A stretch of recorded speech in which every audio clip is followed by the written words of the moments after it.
여기 요단 사막에서 내 할아버지는 절대로 보지 말았어야 할 무언가를 발견하셨다. 이상한 빛, 어두운 형체들, 그리고 밤의 깊숙한 곳에 묻혀 있는 비밀. 그가 본 것은 그의 평생을 괴롭혔다. 그리고 이제 당신은 그 이유를 알게 될 것이다. 당신을 잠 못 들게 할 이야기를 준비해라. 다음 빛을 기다리며. 나는 이상한 이야기를 믿는 사람이 아니었다. 술이 어느 정도 돌고 혀가 풀리기 시작할 때 어두운 바의 구석에서 속삭이는 이야기들 말이다. 하늘에 떠있는 신비한 빛이나 산 속에 묻힌 음모론 같은 이야기를 쉽게 믿는 성격이 아니라. 아니, 나는 현실적인 사람, 땅에 발을 딛고 사는 사람이었지. 적어도 그 여름 전까지는 말이다. 내가 겪은 모든 것, 그리고 내가 본 것 때문에 이제는 의심하지 않을 수가 없다. 아마도 우리는 마음 깊은 곳에서 세상이 생각보다 더 이상하다는 것을 알고 있었을 것이다. 단지 인정할 준비가 되어 있지 않았을 뿐이다. 모든 것은 내 할아버지 미겔이 너무 좋게 들리는 일자리 제안을 받았을 때 시작되었다. 그날은 뉴멕시코의 숨막히는 7월의 오후였다. 그림자마저 뜨겁게 느껴지고 길가에 건조한 먼지가 마치 모래처럼 피부에 달라붙는 날이었다. 그 제안은 마치 신기루처럼 갑자기 나타났다. 내가 그때의 느낌을 묘사해야 한다면 폭풍이 오기 전에 느끼는 배 속의 묘한 감각과 비슷하다고 할 것이다. 뭔가가 일어나려고 하고 있었다. 뭔가 큰 일이. 할아버지를 고용한 회사는 갑자기 나타났다. 아무런 공지도 없이 마치 하룻밤 사이에 땅에서 솟아난 것처럼. 어느 날 사막은 무한한 침묵의 바다였는데 그 다음 날 그들은 새로운 트럭과 태양 아래 반짝이는 장비들 그리고 마치 군인처럼 보이는 직원들과 함께 거기에 있었다. 나무를 베어낼 속도, 길을 뚫을 필요도 없었다. 그런데도 그들은 거기 있었다. 우리의 이해를 초월한 어떤 부름을 받은 것처럼. 그날 오후 할아버지가 그 일을 수락할 때 나를 바라보았던 눈빛을 나는 아직도 기억한다. 그는 아무 말도 하지 않았지만 그 눈빛이 모든 것을 말해주고 있었다. 돈은 좋았고 일은 쉬웠다. 하지만 뭔가 더 있었다. 그가 말하지 않았지만 먼 연기 냄새처럼 공기 중에 떠돌고 있던 뭔가가. 나는 그가 호기심을 가지고 있다는 것을 알았다. 무슨 일이 일어나고 있는지 알아내자는 본능이 그를 자극하고 있었다. 마치 그의 한 부분이 어떤 비밀이 땅속에 묻혀 기다리고 있다는 것을 알고 있는 것 같았다. 나는 그 당시 어린아이였지만 할아버지가 의심할 때를 알아볼 수 있었다. 그리고 그는 의심하고 있었다. 뼛속까지. 처음에는 간단해 보였다. 미겔은 밤에 트럭을 몰아 아무도 설명하지 않은 화물을 운송했고 그 화물이 무엇인지 어디로 가는지 아무도 말하지 않았다. 여기서부터 당신은 의심하기 시작해야 한다. 왜 광산 회사가 절대적인 비밀을 요구할까? 말이 안 되잖아. 광업은 더럽고 시끄럽고 공개적인 일인데 특히 우리처럼 작은 마을에서는 말이다. 하지만 이 사람들은 그들이 무엇을 하고 있는지 아무도 알기를 원하지 않았다. 할아버지는 항상 유니폼을 입은 사람들의 감시 아래 요딴 길을 달렸다. 그들은 군인처럼 보였지만 한마디도 하지 않았다. 그리고 그때부터 빛들이 나타나기 시작했다. 처음에는 멀리서 번쩍이는 불빛들 뿐이었다. 마치 자동차 헤드라이트가 커브를 돌 때처럼. 하지만 할아버지는 그것이 단순하게 설명할 수 있는 것이 아니라고 맹세했다. 그 빛들은 춤을 추고 있었다고 말했다. 나는 그 단어를 분명히 기억한다. 춤추고 있다고 마치 그 뒤에 어떤 논리가 있는 것처럼 보이지 않는 패턴을 따르고 있는 것처럼 보였다. 그는 그것에 대해 직접적으로 말하지 않았지만 그 빛들이 그를 괴롭히고 있다는 것을 알 수 있었다. 사막의 모래폭풍이나 고장난 엔진보다 더 그를 불편하게 만들었다. 가장 이상한 점은 아무도 질문하지 않았다. 할아버지는 다른 운전사들이 마치 그 빛들이 존재하지 않는 것처럼 행동한다고 말했다. 모두가 뭔가 잘못되었다는 것을 알고 있는 듯했지만 그 누구도 그것을 인정할 용기가 없었다.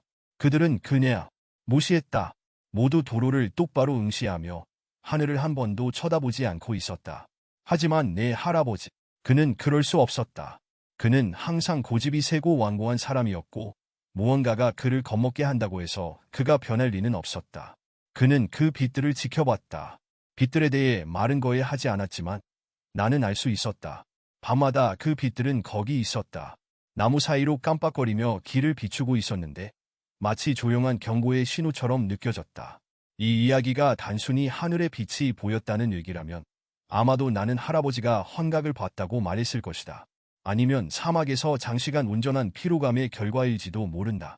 하지만 그 후에 일어난 일, 그가 본 것이야말로 내가 뭔가 심각하게 잘못되었다고 믿게 만든 이유였다. 그는 도로 밖에서 뭔가를 보았다. 사람들이었다. 그래, 내가 제대로 들은 거야. 사람들이. 한밤중에 뉴멕시코의 텅 빈 도로에서 사람들의 형체가 도로 가장자리에 나타났다. 그들은 히치하이킹을 하려는 것도 아니었고 근처에 차가 있는 것도 아니었다. 그들은 그냥 거기 서 있었다. 움직이지도 않고 트럭 행렬이 지나가는 동안 그저 지켜보고 있었다.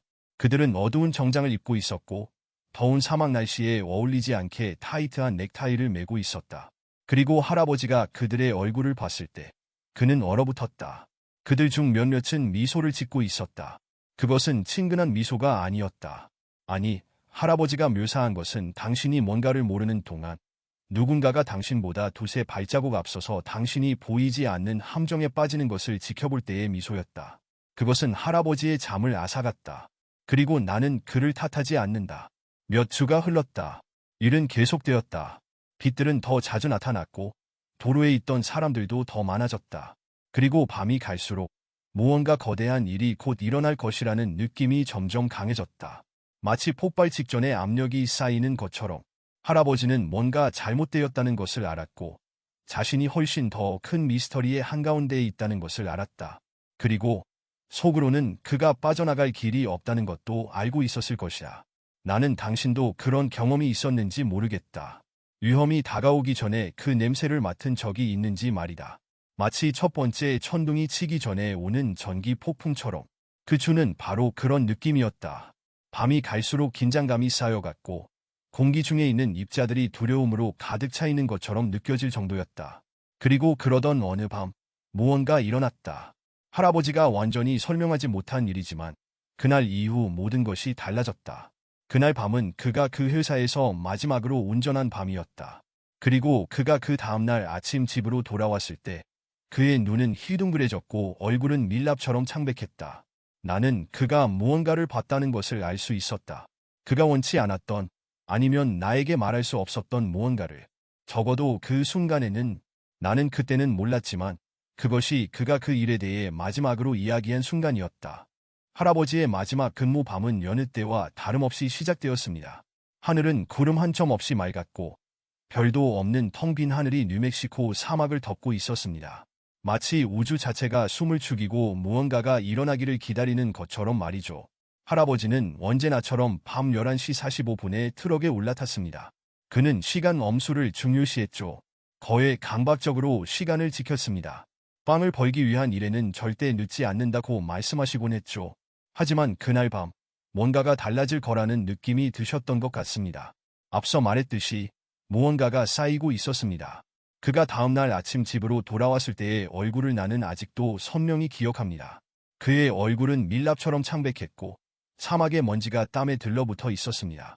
깊던 눈 밑의 그늘은 이제 구멍처럼 보였고 그의 눈은 내가 한 번도 본 적 없는 만큼 크게 떠져 있었습니다. 하지만 가장 무서운 건 그 침묵이었어요. 그는 집으로 들어와 문 옆 낡은 나무 탁자에 열쇠를 던져놓고 아무 말 없이 바로 샤워실로 향했습니다. 물이 오랫동안 흘렀고 마침내 그가 나왔을 때 그는 이미 다른 사람이 되어 있었습니다. 예전의 그가 아니었죠. 하지만 그 마지막 밤으로 돌아가 봅시다. 할아버지는 트럭 시동을 걸자마자 이상한 기운을 느끼기 시작했습니다. 새로 구입한 트럭의 고급 엔진이었고 그 묵직하고 강한 소리는 항상 그에게 안도감을 주는 배경음악이었습니다. 하지만 그날 밤 뭔가가 잘못됐다는 걸 느끼셨죠. 나중에 할아버지는 소리가 텅 빈 것처럼 느껴졌다고 말씀하셨습니다. 마치 평소의 엔진 소리 뒤에 먼 에코가 섞인 것 같았다고요. 그 이상 더 잘 설명하실 수 없었지만 그 말만으로도 그의 등골이 오싹해졌다고 합니다. 그는 평소처럼 점검을 마쳤습니다. 눈에 보이는 것들은 모두 정상이었죠. 하지만 할아버지가 보지 못한 것들이 많았습니다.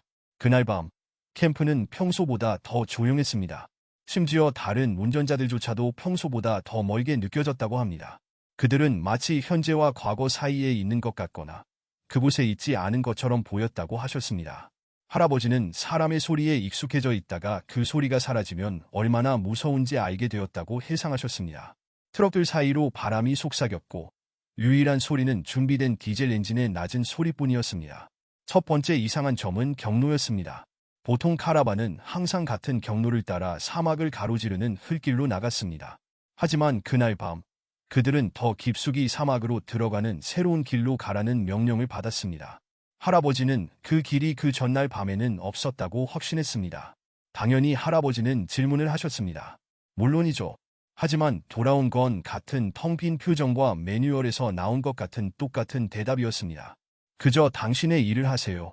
선생님, 모든 것은 통제하에 있습니다. 통제하에 있다고? 그 말은 마치 칠판을 긁는 소리처럼 거슬렸습니다. 그리고 가장 이상한 점은 작전을 이끄는 책임자가 선글라스를 쓰고 있었다는 것이었습니다.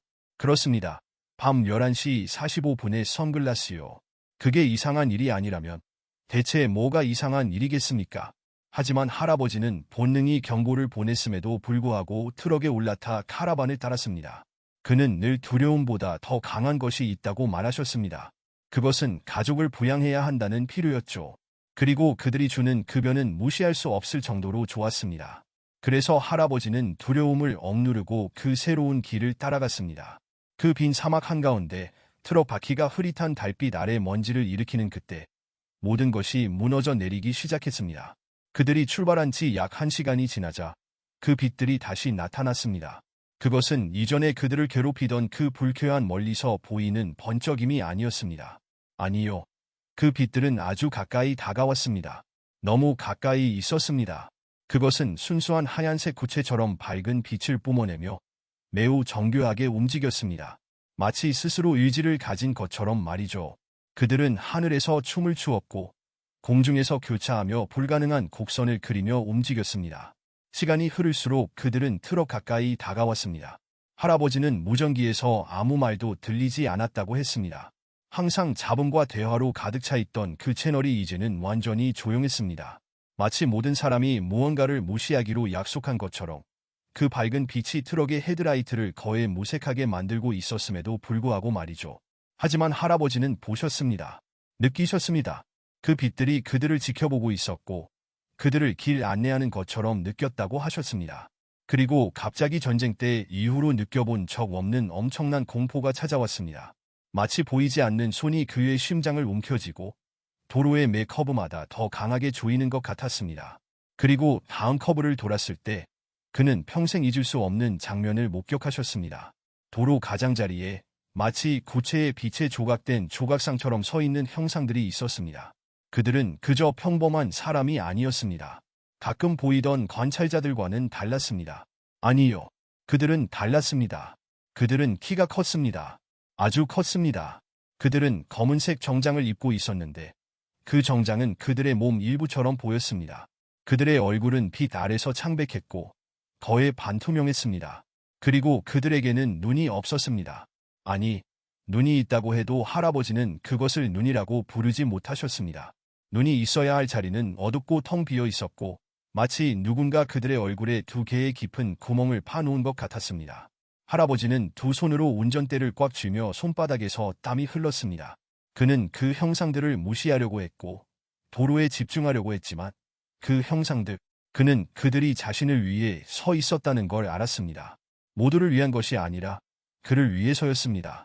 그들의 텅 빈 시선이 그의 머리 옆에 구멍을 뚫는 듯한 느낌을 받았다고 했습니다.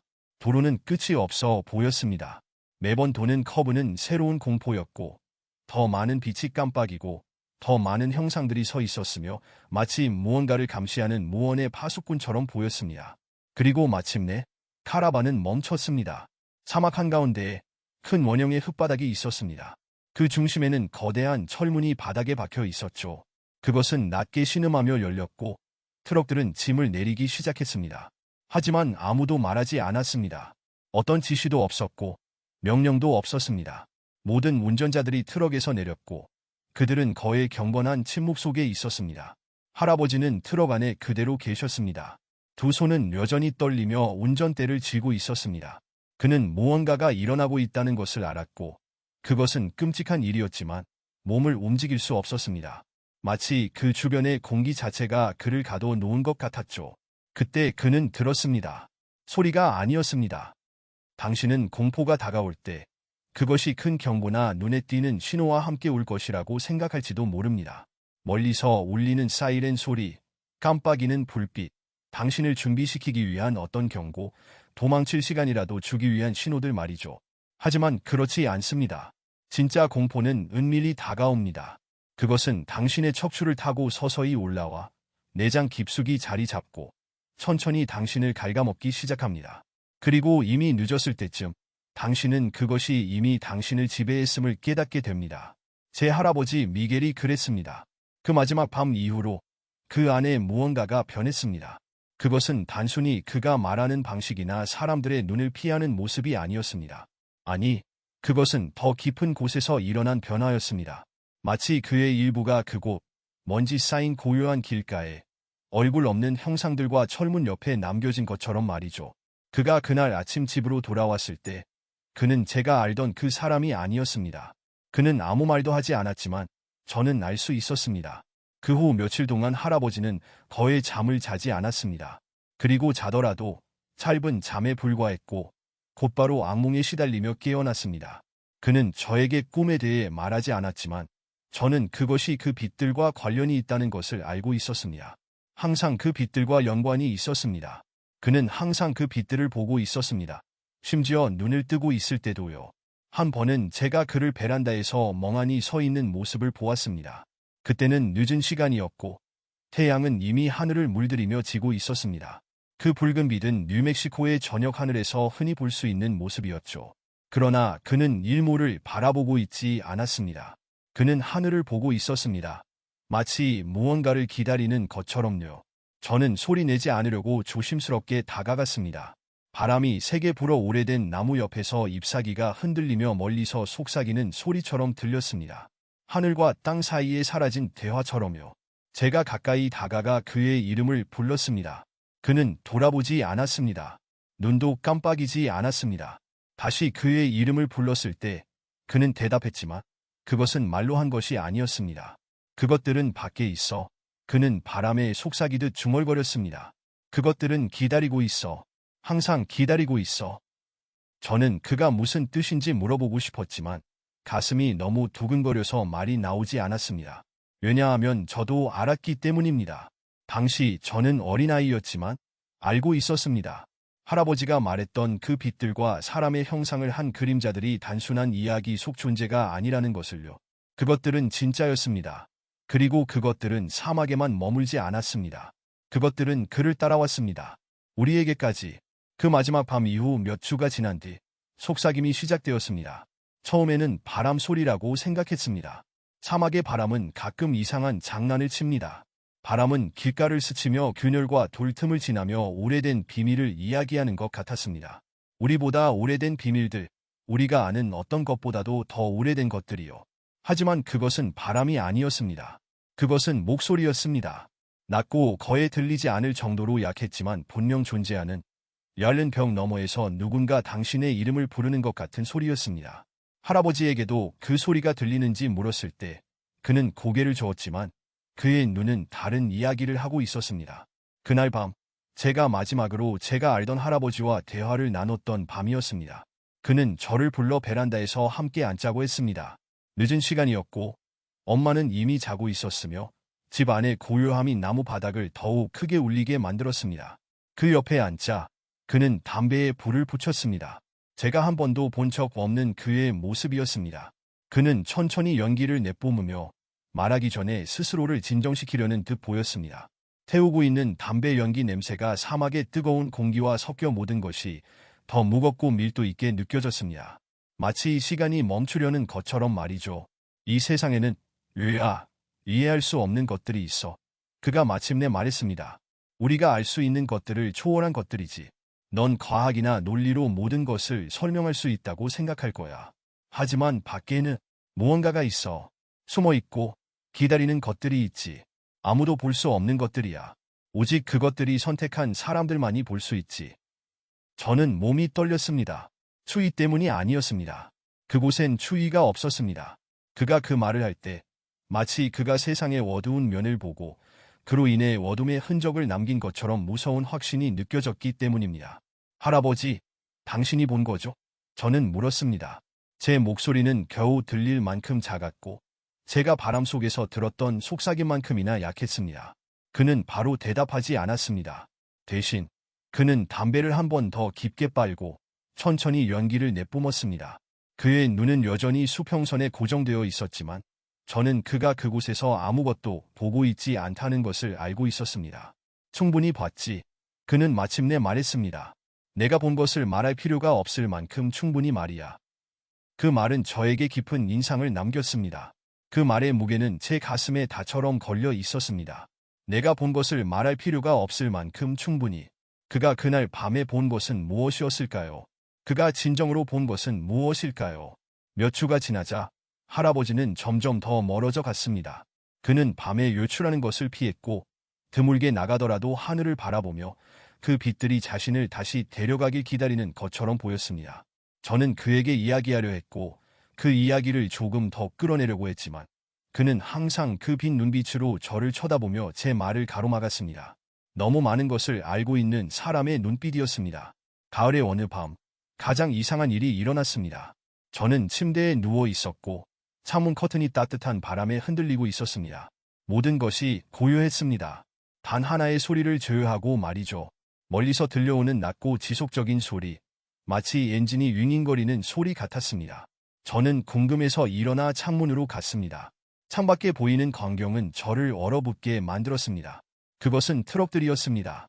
세대의 트럭, 그 이상도 그 이하도 아니었습니다. 우리 집 앞에 흙길을 천천히 지나가고 있었고 그들의 불빛은 배고픈 눈처럼 어둠 속에서 빛나고 있었습니다. 저는 그 트럭들을 알아봤습니다. 어떻게 잊을 수 있을까요? 그것들은 바로 광산회사의 트럭들이었습니다. 그 완벽한 화물차와 결코 꺼지지 않는 불빛들 말이죠. 그러나 그것이 가장 무서운 것이 아니었습니다. 가장 무서운 것은 그 그림자들이었습니다. 할아버지가 묘사한 그대로였습니다. 키 크고 말랐으며 얼굴을 알아볼 수 없는 형체들이 헤드라이트의 불빛 아래 그저 그림자처럼 서 있었습니다. 저는 눈을 깜빡였고 그들은 사라졌습니다. 남은 것은 오직 고요함뿐이었습니다. 너무 깊은 고요함이어서 제 귀가 울릴 정도였습니다. 저는 할아버지 방으로 달려갔지만 그는 그곳에 없었습니다. 이불